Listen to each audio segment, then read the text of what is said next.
G'day and welcome to the Inforunners.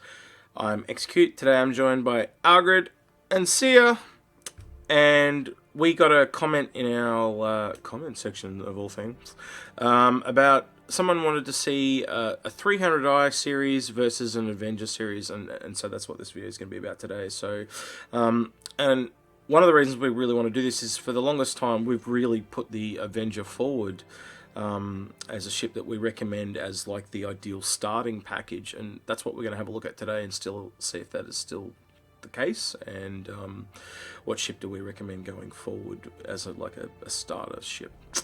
So I guess the way we're going to look at this, we are going to look at both series as a whole series. A couple of caveats. Obviously there's price differences drastically, there's weapons loadouts and stuff like that, and as always when you're looking at a ship, look at what roles that you want it to perform and what is best for you. So whether we recommend it or not, you need to take your own roles and wants and needs into account. That said, where should we start? The price. Alright. And Agrid's talking with his mouth isn't moving, but that's fine. Sorry, the price. Yeah. So, I guess price-wise, the Avenger wins. That's the end of the show. Thanks for coming. Bye-bye. Yeah, because the Avenger's, what, $10 cheaper, I think? $50 versus $55. So oh, there you go. $5 for the base Exactly. Titan and the base 300i. $50 versus $55. The Avenger wins. Yeah. So if you're purely taking money terms, yeah. Let's start out with the base variants then. At those two base variants, you got your Titan and you got your 300i. What are the roles there? And out of just those two ships alone, the 300i, what's the cargo we're looking at? Well, six SEU, I think, on the 300i. Eight. So there's 8 on both. Both have 8. Both have 8. Yep. And what about components and stuff? Like, does one win out over the other there as well? As we found out when we were looking beforehand, yeah, the Avenger smashed it out of the ballpark. So the Avenger starts off with a power plant industry type B, military class C or grade C, shields are industry class C. Yep. And the quantum drive is a civilian class C. So it's got it's got fairly good ones overall. And the 300i, do you want to do those ones, Sia? I don't have them up right now. Sorry. Okay, Do you have them up? I do. Take it away, Agrid. Oh, I wrote you. them down as we were doing them because I needed Yeah. to know. So the 300i comes in before you do customization, has a civilian class D power plant. So it's the worst of the worst. Mm-hmm. But then in coolers, it's got civilian class C. Again, low grade than I think the coolers on the Avenger. For shields, it's got civilian class 2. The Avengers are the industry class. Civilian class C, and the Avengers got the industry grade C. And they've both got the same quantum drive. So I tend to think the Avenger just wins hands down in terms of components. So it sounds like you're actually not just paying for looks in a 300i, you're paying for a downgrade in components. That's a very expensive extra $5 if you ask me. It really seems like it's a lot more than that when you kind of do the math. So on base variant alone, not even looking at roles, just looking at the ships themselves and components, you really are fundamentally paying for a look with the 300i. And I think if you kind of look at it based on that, everything else on the two ships, role-wise, you got the same cargo, you kind of got the same, bed and functionality. The ships are really on par with each other. But when you take those components into account, what about guns? That's the last Guns, thing it takes a hit.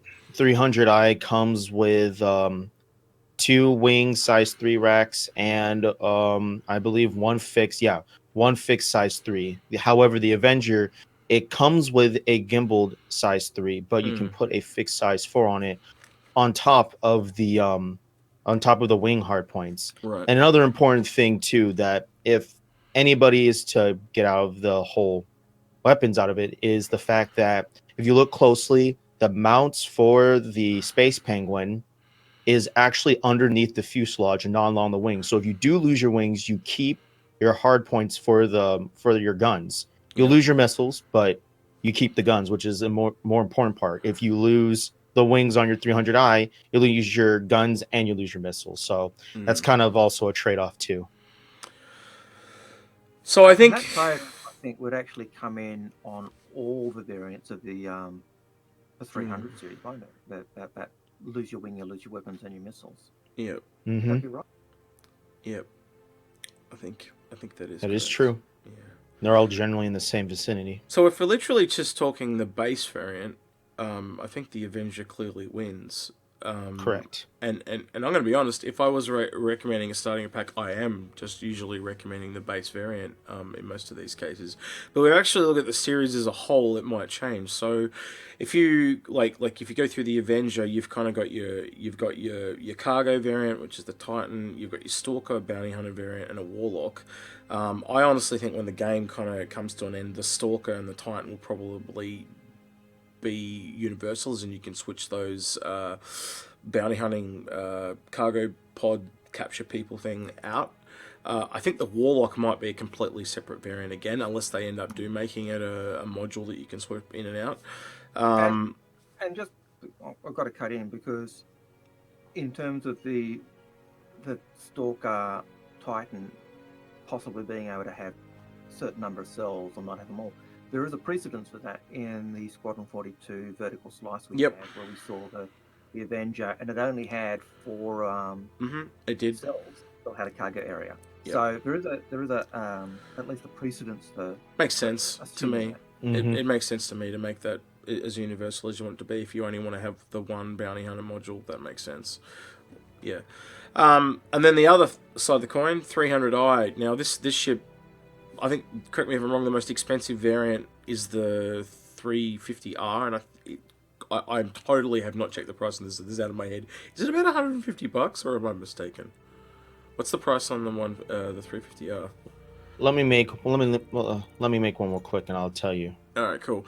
But long story short, this ship basically can differ quite a lot in price compared to the Titan series. Like the Warlock, I think, what's the most expensive Warlock? It's like 185, I think. 85, not 185. So the Warlock itself is, the Avenger series as a whole is a cheaper series than the 300 series. But I think you get a lot more versatility with the 300 series. But the thing is, once you pick your variant, you're kind of locked into that variant, and then therefore the Titan is kind of a bit more modular than I think the 300 series is. If you are looking at probably the one that gives the 300i a slight edge over the Avenger would be the 315p. Because it does have that larger cargo capacity, so it goes up 12 SCU. 12 SCU. Yep. You also got the scanners as well. The scanners and the bigger fuel capacity on that. Yep. So that's probably the big plus, and probably if you're just looking at going, normal person rather than I'm going to be a set fighter or a set something else, then that's probably the one that you'd look at in the 300 series, I think, if you're comparing. But then you've got a larger price jump than the base 300i. Yeah. Speaking of price, execute, to answer your question, the 350R right now with the 350R-SP package, it's running about $147 without me adding any premium colors. Everything else is stock. So that's already like more than double, which is kind of crazy. Like if it's $55 and it's jumped up to that, that's like I can't justify that. I don't think that is a starter ship at that point. No, definitely not. This is $100. I think you can get better ships for that price. That's $125 starting. That's over. You can get a Cutlass. That's over the price of a Freelancer, man. That's over the price of a. That's that's just insane. That's a Well, at least the freelancer Yeah, base. That's a prospector price. That's pretty crazy. Look, I just find that what you're really paying for with Origin is a look, and if you like that look and you want to pay for it, you go right ahead. But I think functionality-wise, for me, it's very clear that the Avenger is still the supreme starting one. I do think you get to choose some more versatility with the 300 series, but then you are locked into... Yeah, at the moment. But then you're locked into it, and you kind of can't change. Where with the Avenger, you're going to still be able to, have a bit of bounty hunting, and you still get your combat and cargo, which is your basic of almost every single ship. Yeah, I think, like you said before, I think the only one you're probably locked into is the Warlock with the EMP. But then again, I don't consider that as a starter. If I'm really talking about the starter ship, the only one I ever really consider is the Titan. Yep, 100%. So for me, I don't know about you guys, but for me, I think the Avenger still comes out on top. Yeah. Unless there's something... I got some for you guys too. Well, actually, it did. Yeah. When we did our photo shoot to get our nice shot, at the end, we rammed them head on. Oh my god. Out of spite, I just rammed him. 300 I think dead. I think it's also has to do with the fact that I just rammed you in general, because there's been plenty of times where I've been a freelancer miss and I barely bump like one of those wobbly Gladiuses in a mission and I just explode. I'm just like, okay, cool. So it's just it was just nothing to do with the ship, just it. But let me ask you this. So another thing that came out with this was the fact that they had ship components persistence. I think I said that right. So it's not I originally thought it was just for if you buy like one of the 300 game packages, like cool, it persists. I thought, okay, cool, but now since I realized that it's for all the ships, why do you even need to go buy a game package when these components you can get on these ships are all available in the verse currently? What I feel like this offers is convenience for the people who just don't currently have time to go fly around and get all the components. They can just have this is decent, I'm gonna go fly for a couple hours, then I got work in the morning, I got kids, or something like that. The one advantage to that, and Algared mentioned this earlier before recording, is that when you buy those weapons and say they're bundled in with your insurance, like an LTI, is that they, because of how Chris explained it on Pillow Talk this week, is literally they will not be rolled into the cost. So basically, if you have LTI and then you buy a package to add to that, or you customize the ship and add to that, that won't be rolled into an on top of it fee. It'll just be all inclusive. So basically, you increase by adding the customization, you increase the deductibles before you'll have to add extra onto your reclaiming. Now we don't have, and that's a big bonus. Yeah, but we don't know how much that's going to be. Exactly. If that's 100 UEC per respawn, that might be nothing. But if it's a couple of thousand, excuse me. Oh, I've got indigestion. Sorry, but that might be a totally different kettle of fish. So again, there's still a bit of a grey area there, but I tend to agree it's more of an advantage than a disadvantage. Okay, fair enough. So I think LTI has been lessened in value this week, but I think customizing with LTI is still maybe possibly an advantage. It's still a grey area, and I think LTI at the very least is always going to be a reduction in what you pay every time, at the very least. Depending on what that is, though, at the end of the day, whether nobody can put that into a monetary value at this point. So that's a fair agreement. I'm sorry. One thing I did have to say, which I totally forgot about the 300i, that in the fuel mechanics that they gave us in the ship posts or the engineering posts, it says the 300 series are one of the fighters that will have refuel generation once they remove light fighters' fuel scoops.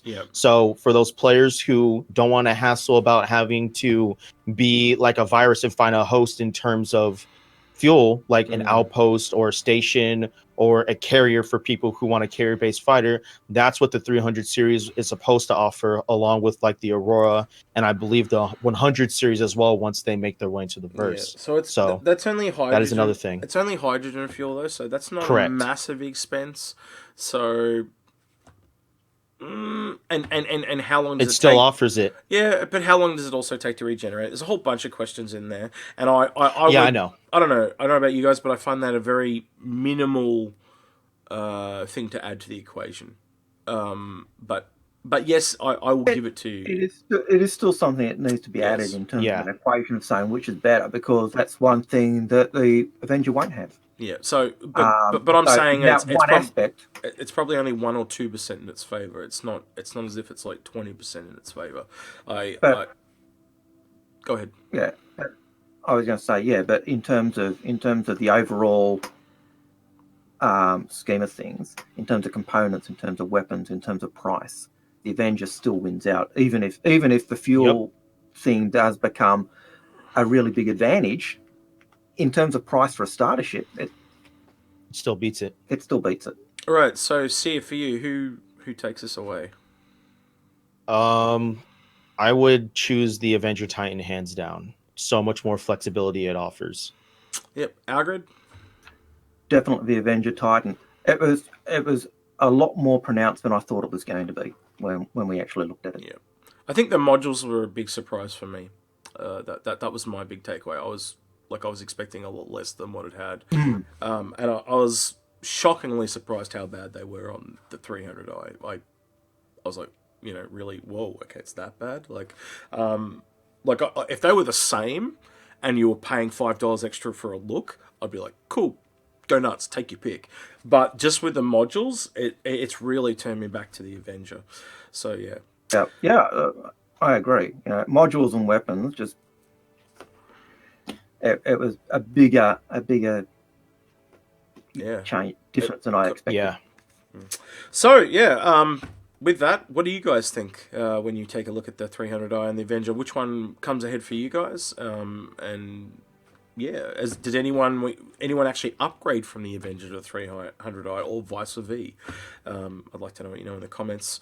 Join us on Discord if you want to have a discussion with us. Also, feel free to comment and leave a like if you like this video. If you dislike this video, you know what to do as well. One real quick thing, we monetized last week. One of the reasons for monetization for us was not for money, and by the way, anything that we do earn will be going straight back into the channel, was because basically YouTube was not advertising us because we weren't monetized. So basically, we kind of want to get up in the search results, and that's the whole reason we've monetized. So if you're thinking we're corporate shills, that's not why. We're just trying to grow the channel a bit. Hope you guys understand. With that, catch you guys next time. Take care.